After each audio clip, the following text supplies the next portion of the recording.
can Glasgow finally beat Leinster? This is now going to be their third attempt at beating them and quite possibly their best chance at doing so. So I want to break down this URC semi-final between Leinster and Glasgow.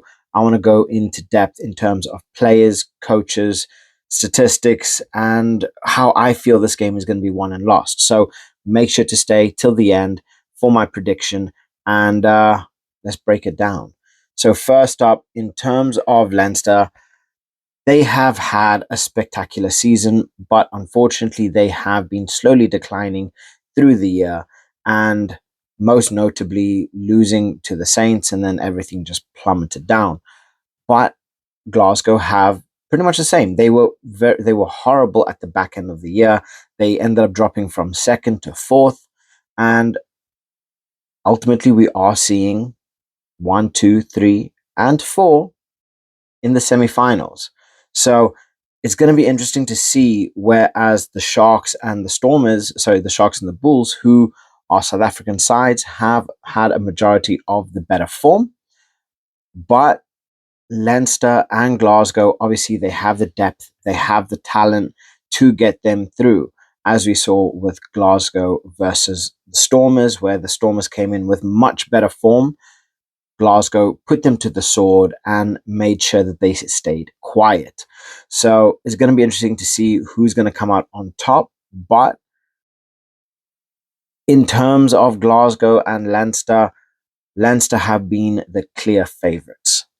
By far the clear favourites. I believe in May, Glasgow lost 13-5 in a hotly contested game. Unfortunately, it was boring in terms of going forward. Defensive masterclass from both sides. And then prior to that, Leinster ended up beating Glasgow 52-0, a proper spanking. But again, that's in the past. You are only as good as your last game, and Glasgow's last game was spectacular. They are getting players come back. Unfortunately, we don't know what's going to be happening with Hugh Jones just yet. But when you have players playing like Tom Jordan, where he was quite possibly the most electric player on the field whenever he got the ball, he was exciting. He was making meters. There was very little that the Stormers could do to contain him, right? And then you had the likes of Rory Darge, who deservedly got man of the match, who was just an absolute menace and, made them cry and weep every time he got on the ball. Every time there was a contest for the ball, he was like a bull to red, and he just didn't stop. But not only that, they had a lot of players that played so well, and they are going to be a nightmare to play this time. They're coming in with a brilliant win, a lot of motivation, a lot of confidence on their backs, and they are coming into this game brilliantly. But saying that, Leinster, they did come off with a solid win over the Scarlets. Yes, the Scarlets did push them a little bit, but ultimately Leinster got the win. And honestly, when you have players like Dan Sheehan, who honestly just feels like a cheat code to have, you have Andrew Porter, you have Jamison Gibson-Park, you have Sam Prendergast, you have James Lowe. These are all game-changing players.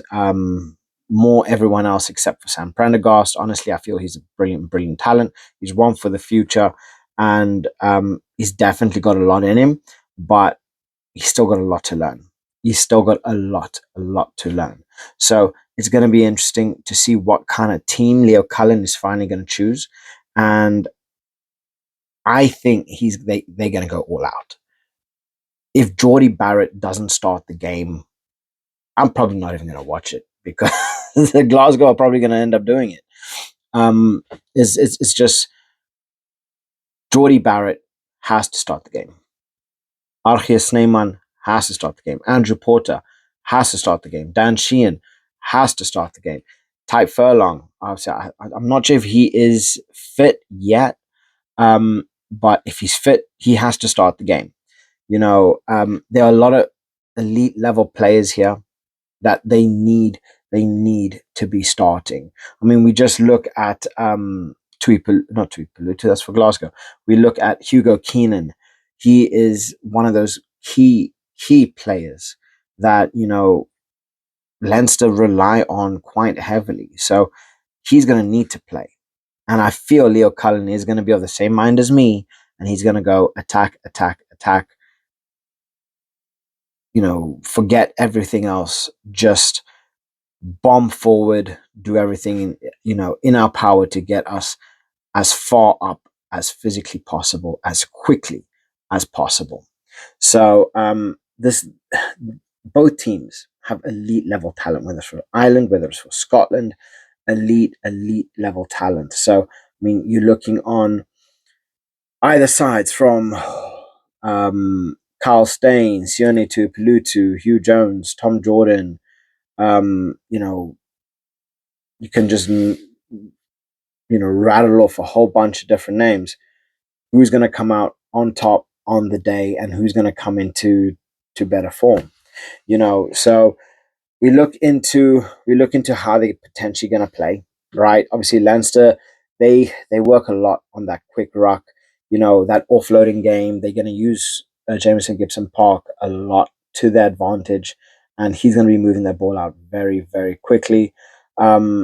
Leinster's scrums, if they're able to maintain and control those scrums, especially when you have players like Leinster do, they are very dominant in terms of scrums, winning them a lot of possession, getting that ball, and being just that nitty gritty side.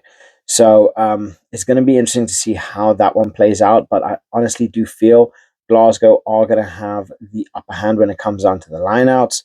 And especially when it comes to the breakdown, I think they are going to work a lot on making Leinster make mistakes, using their counterattacks, using players like Rory Dodge just to be an absolute menace to anything that they want to do, putting a lot of pressure on Jameson Gibson Park.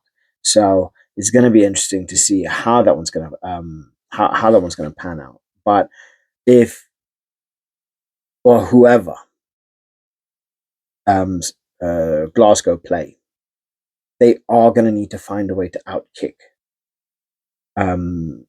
Leinster. When you have a player like Hugo Keenan and then someone as strong in the air as James Lowe is, that is an absolute nightmare in waiting, right? So I truly do feel this game is going to be won at the breakdown. How well Leinster is going to be able to shut out Rory Dodge, because once he's given a little bit of freedom, he is a nightmare. And if Leinster are going to be able to disrupt the way Glasgow use their lineouts, use that size and strength, and then use their ability to play the ball out quickly, we could definitely see a big win from Leinster. But yeah, it's gonna be a tough one to call. This is always such a tough one to call because when you are talking about teams of this, the difference is minimal. It's very, very minor. It's such a small margin that one missed kick can cause you points. One missed hit can have you down a player. So there's a lot of